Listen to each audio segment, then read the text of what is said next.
قافلوں میں جب تجارتی قافلے جاتے تھے تو کوئی ڈاکو، کوئی گنڈے، کوئی چور لوٹ نہ لے سامان، اسی لیے بنی ہاشم کے افراد میں سے کسی ایک کو نگہبان بنایا جاتا تھا. بنی ہاشم میں سے کسی ایک کو نگران بنایا جاتا تھا. کیوں؟ اسی لیے کہ یہ کعبے کے نگران تھے.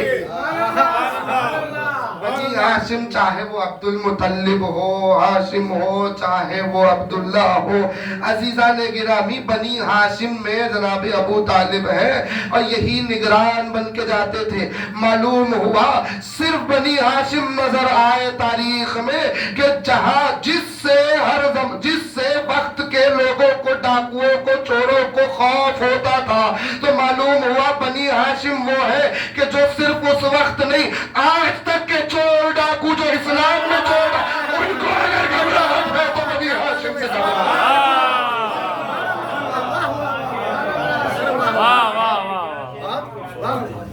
آیتوں کو چوری کرنے کی کوشش کی، حدیثوں کو چوری کرنے کی کوشش کی، اشارہ ہے، واقعات چوری کرنے کی کوشش کی. الخاب تو کر ہی لیے، واقعات بھی چوری کر لیے. راتوں میں علی کا روٹی بانٹنا واقعہ چوری ہو گیا. ایسے کئی واقعات ہیں جو چوری ہو گئے مگر کامیاب نہیں ہو پائے. کیوں؟ کیونکہ اللہ نے ہر دور میں بنی ہاشم کے ایک فرد کو حق کا نگران بنایا.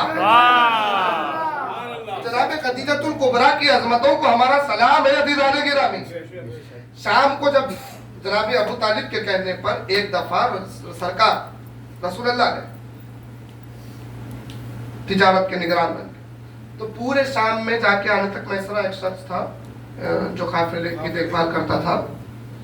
اس نے آ کے فضائل پڑھے رسول اللہ کے، اور جو دنیا نہیں دیکھ پا رہی تھی، جملہ عرض کر رہا ہوں، جو دنیا نہیں دیکھ پا رہی تھی وہ خدیجہ کی آنکھیں دیکھ رہی تھی.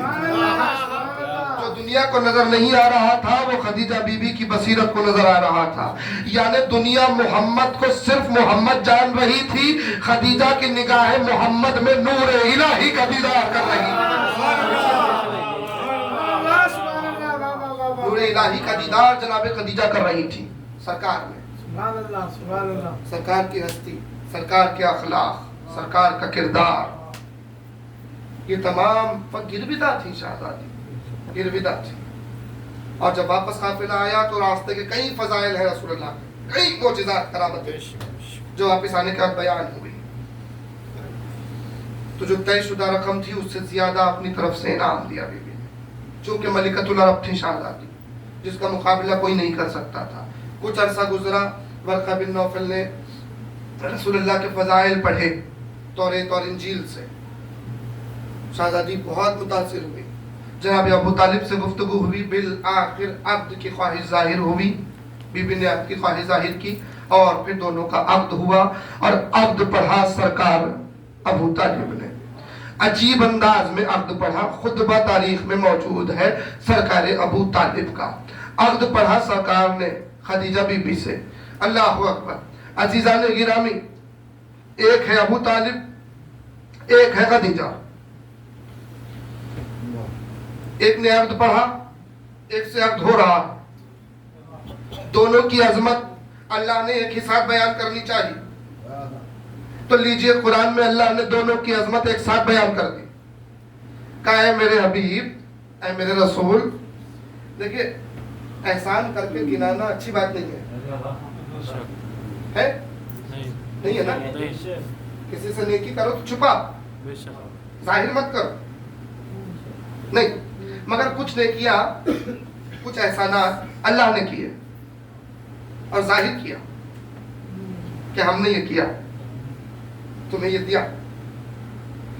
کچھ نیکیاں جو اللہ نے گنائے ہیں وہ فخر و مباحات کے لیے گنائے ہیں، اور صرف اپنی شان کے لیے نہیں گنائے، بلکہ جب وہ احسانات گنائے تو ان احسانات میں کئی چہرے دکھائے دنیا کو. اسی لیے ان احسانوں کا ذکر کیا. بس میں سمجھ رہا ہوں گفتگو. ان احسانوں کا ذکر ہی کیا پروردگار نے کہ کئی عظمتیں نظر آئے, کئیوں کے چہرے نظر آئے, عظمتیں نظر آئے. اب سرکار اور دونوں کی شان ایک ساتھ بیان کرنی تھی. اللہ نے کہا اے میرے رسول, ہم نے تمہیں یتیم پایا تو تمہاری پرورش کی, ہم نے تمہیں مفلس پایا, نادان پایا, ہم نے تمہیں غنی کر دیا, بے ثروت پایا, باثروت کر دیا. دو ذکر ایک ساتھ. ہم نے تمہیں یتیم پایا, ہم نے تمہاری پرورش کی. ہم نے تمہیں مفلس پایا, غریب پایا, تو ہم نے تمہیں غنی کر دیا. اللہ کہہ رہا ہے ہم نے کیا. فزیکلی تو وہ سامنے آ نہیں سکتا, فزیکلی وہ سامنے آئے گا تو اس کی شان کے خلاف ہے, وہ آ ہی نہیں سکتا. جو محدود ہو جائے, مشاہدے میں آ جائے پروردگار.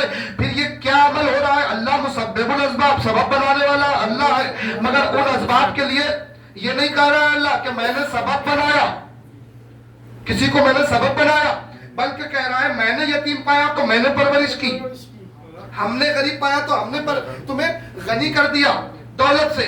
معلوم ہوا ابو طالب اور خدیجہ وہ ہستیاں ہیں جن کا ادراک دنیا کر ہی نہیں سکتی. اسی لیے نہیں کر سکتی کہ وہ اللہ جس نے انبیاء کے عمل کو بھی اپنا عمل کبھی نہیں کہا تھا, اس نے ابو طالب کے عمل کو اپنا عمل کہا, خدیجہ کے عمل کو اپنا عمل کہا.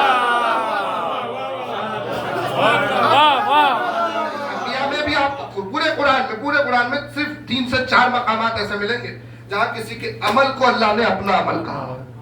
اور یہاں واضح طور پہ پرورش کی ابو طالب نے, اللہ کہہ رہا ہے میں نے پرورش کی. غنی کیا جناب خدیجہ نے, دولت نچھاور کر دی, پوری دولت پیش کر دی. ملکۃ العرب نے پوری ملکیت رکھ دی آپ کے اسلام کے لیے. اللہ کہہ رہا ہے میں نے غنی کیا. کیا رتبہ ہوگا اس کا کہ جس کے عمل کو اللہ اپنا عمل کہہ رہا ہو, کیا شان ہوگی اس کی. یعنی اس کی ملکیت, اس کا مال کتنا پاکیزہ ہوگا کہ جس کے مال کو اللہ اپنا مال کہہ رہا ہو. وہ کتنا حلال ہوگا, کتنا پاکیزہ ہوگا کہ جس کے مال کو اللہ اپنا مال کہہ رہا ہو. یہ ہے جناب خدیجہ اور عظمت. اللہ اکبر. آپ غور کریں, ایک اور مقام پہ فرمایا عظمت میں گفتگو, انا اعطیناک الکوثر. پوری توجہ. اے میرے حبیب, ہم نے آپ کو کوثر عطا کیا, ہم نے آپ کو کوثر عطا کیا. میرے بیٹا ہوا, پہلے قاسم ہوئے, پھر تاریخ نے لکھا ابراہیم, ایک بیٹے کا نام لکھا قاسم, ایک بیٹے کا نام لکھا. وہ دونوں بیٹے بچپن میں گزر گئے. یہ پہلا صالحہ تھا جناب خدیجہ کے لیے, ان کے بیٹے ہیں جو دنیا سے گزر گئے. بڑا رنج تھا, لوگ تانا دیتے تھے. اللہ نے کہا ہم نے آپ کو کوثر عطا کیا, آپ کے دشمن ابتر رہیں گے. ابتر کا مطلب بے اولاد نہیں ہوتا, ہم ترجمہ غلط کرتے ہیں. بے نام و بے نشان ہوتا ہے, یعنی رہے گا موجود مگر قابل قدر نہیں رہے گا, قابل ذکر نہیں رہے گا. ورنہ آپ بے اولاد کہیں گے تو آیت غلط ہو جائے گی. اولاد تو موجود ہے ابو سفیان کی آج تک, بنی امیہ موجود ہے, بنی عباس موجود ہے, ان کی اولادیں موجود ہے نا. تو پھر معلوم ہوا دشمن رہے گا مگر قابل احترام نہیں رہے گا, قابل ذکر نہیں رہے گا. ہم آپ کو کوثر دے رہے ہیں, ہم آپ کو کوثر دے رہے ہیں, ہم نے آپ کو کوثر دیا. تو عزیزان گرامی, کوثر ہے ہی جناب فاطمہ, کوثر ہے ہی. دیا کس نے؟ اللہ نے. کس کو دیا؟ رسول اللہ. کس کے لیے دیا؟ عقد کس سے ہوا؟ کوثر کے سلسلے کو بڑھانے کے لیے. علی نہ ہوتے تو کفر نہ تھا کوئی. پوری توجہ ہے. اور یہاں کہہ رہا ہم نے کوثر دیا, ہم نے کوثر دیا. دیا اللہ نے, جس کو دیا وہ رسول, جس کے لیے دیا وہ علی, لینے والا رسول, جس کے لیے دیا علی. تو معلوم ہوا اس ہم میں اب نہ رسول ہے, اس ہم میں نہ علی ہے, بلکہ اللہ نے یہ جو کہا ہم نے کوثر دیا, تو اس ہم میں یا اللہ ہے یا خدیجہ ہے.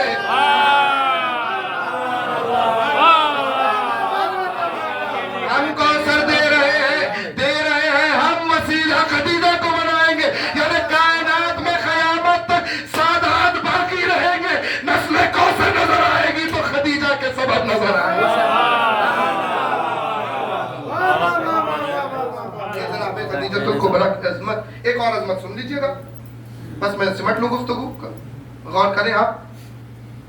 اچھا، عقد ہوا، سہارا بنی شہزادی، ہر قدم پہ سہارا بنی، چاہے وہ غار ہیرا کیوں نہ ہو. جس نے غار ہیرا دیکھا ہے وہ جانتے ہیں، خدا ہم کو بھی نصیب کرے گا. بلندی پہ، اس بلندی پر رسول اللہ کے لیے کھانا لے جانے والی خدیجہ ہے. ملکۃ العرب، مگر ان کے ساری کیا ہے؟ رسول کے لیے. اس غار میں کھانا لے جا رہے ہیں رسول اللہ کے لیے. اور شان دیکھیے، تاریخ میں لکھا جب وحی آئی، جبریل آئے پہلی مرتبہ، خدیجہ بی بی موجود ہے. کیا بات ہے، سبحان اللہ سبحان اللہ. اور شان کیا ہے؟ چوتھے امام نے دربار شام میں، حسین نے کربلا میں خطبہ دیتے ہوئے جملہ کہا، سنو خدیجہ ہم میں سے ہے. سبحان اللہ سبحان اللہ. ہم میں سے ہے خدیجہ. زیارت پڑھ رہے ہیں آپ، زیارت میں حسین کی آج تک بیوی کا نام موجود ہے. السلام علیکم یا ابن خدیجہ الکبریٰ، اے خدیجہ کے بیٹے آپ پہ سلام ہو. سبحان اللہ سبحان اللہ. سمجھ رہے بات؟ چوتھے امام نے کہا خدیجہ ہم میں سے ہے. عاشور کے دن حسین نے خطبہ دیتے ہوئے جملہ کہا، لوگوں سنو، میری جدہ ہے خدیجہ الکبریٰ، جو مسلمانوں میں پہلی خاتون ہے. کیا کہتے ہیں، سبحان اللہ. نے گواہی دی، ہاں بالکل، مسلمانوں میں خدیجہ سب سے اول خواتین میں. ایک علی، ایک خدیجہ، دو ہی نظر آئیں گے آپ. بے شک بے شک بے شک. وحی کے وقت بھی سامنے موجود. وحی نازل ہو رہی ہے، رسول پہ ترجمان بن رہی ہے خدیجہ. وحی نازل ہو رہی ہے، رسول پہ گواہ بن رہی ہے خدیجہ. صرف یہی نہیں ہے، اب ایک فضیلت بڑی عجیب نظر آئی عزیزان گرامی. امام محمد باقر علیہ السلام نے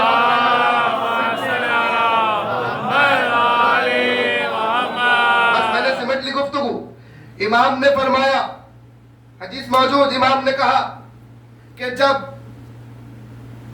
اللہ ہمارے جد کو لے گیا مسجد حرام سے اقصی، وہاں سے پھر معراج لے گیا، تو جہاں سے لے گیا وہ تھا ہماری جدہ خدیجہ کا گھر. سبحان اللہ.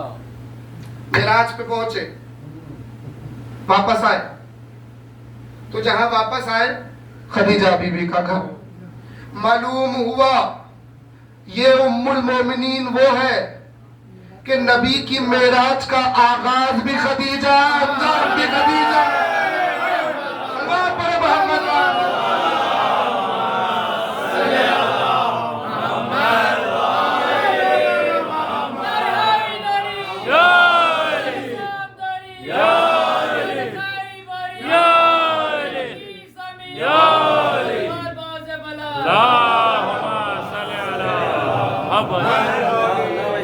معراج کا آغاز بھی خدیجہ، معراج کا صرف انجام نہیں.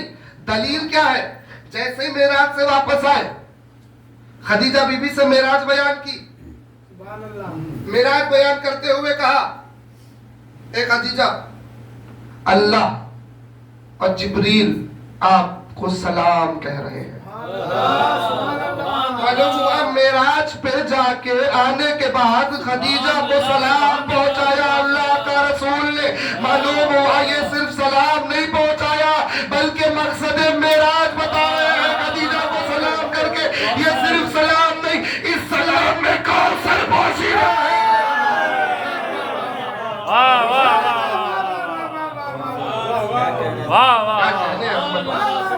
ہزاروں سلام شہزادی کی عظمتوں. بے شک، واہ واہ واہ.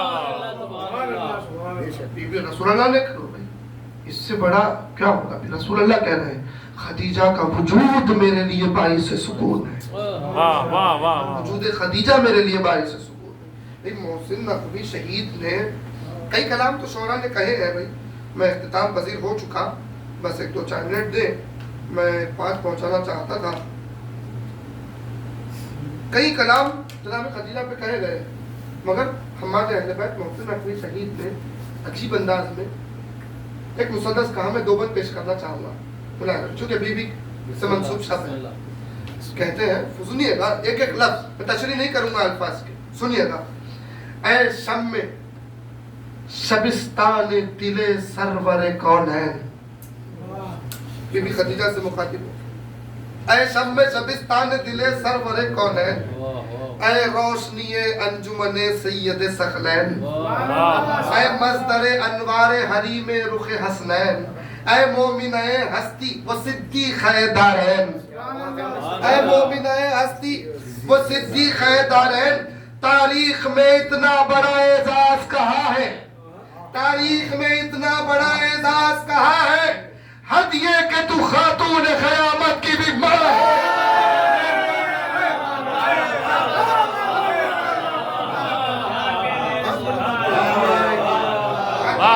خاتون قیامت کی بھی ماں ہے.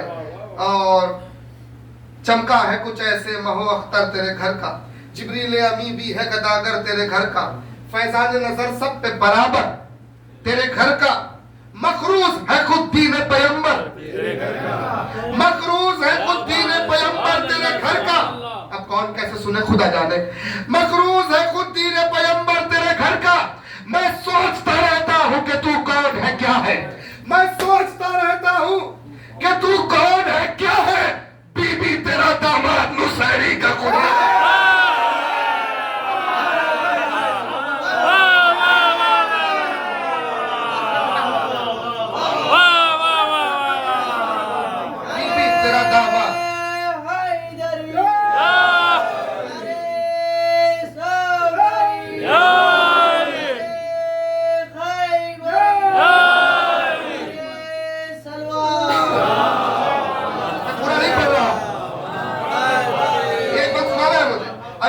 تیری عصمت و شوکت کا یہ گلزار, پورے ہیں نگہباں تو پیمبر ہے نگہدار, شامل ہے نقیبوں میں تیرے طالب و تیار. بچے ہیں کہ جنت کے جوانوں کے ہیں سردار, بچے ہیں کہ جنت کے جوانوں کے ہیں سردار. تو مملکت دی کے لیے آخری حد ہے, تو مملکت دی کے لیے آخری حد ہے. رشتے میں تو کونین کے سادات کی جد ہے, رشتے میں تو کونین کے سادات کی جد ہے. انسان ہے انسان شرافت کی بدولت, زندہ ہے شرافت بھی شریعت کی بدولت, قائم ہے شریعت بھی رسالت کی بدولت, پھیلی ہے رسالت تیری دولت کی بدولت, پھیلی ہے رسالت تیری دولت کی بدولت. کس درجہ اٹل رشتہ ایمان ہے تیرا, توحید پہ کتنا بڑا احسان ہے تیرا.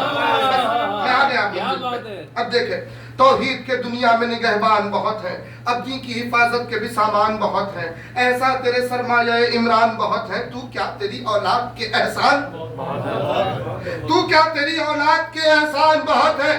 یہ کم تو نہیں جو تیری بیٹی نے کیا ہے, یہ کم تو نہیں جو تیری بیٹی نے کیا ہے.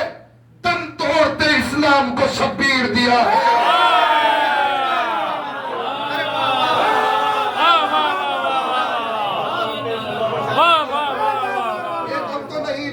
بیٹی نے کیا ہے, دم توڑتے اسلام کو شبیر دیا.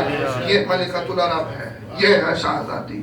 خدا ہمیں توفیق دے کہ بی بی کی معرفت عطا ہو. جسے جملہ کہہ رہا ہوں مصائب سے پہلے, قبل اسلام جسے بطول کہا گیا وہ خدیجہ. سبحان اللہ سبحان اللہ. ابھی اس جملے کی تشریح میں نہیں جانا چاہتا. بطول کہتے کس کو ہے, ایک جملہ سن لیجئے. ہر طرح کی نجاست سے پاک خاتون کو بطول کہتے ہیں. جو قبل فاطمہ بطول کہلائے اسے خدیجہ کہتے ہیں. جو قبل فاطمہ صدیقہ کہلائے اسے خدیجہ کہتے ہیں. اللہ اکبر. عزیزان گرامی, بی بی کی عظمتوں کا ادراک نہیں ہو سکتا. ملکۃ العرب جس کے پاس دولت کی کوئی کمی نہیں ہے, وہ شعبہ ابو طالب میں فاخر کر رہی ہے. اس کے پاس پہننے کے لیے لباس نہیں ہے, پرانے لباس موجود ہے. سوچئے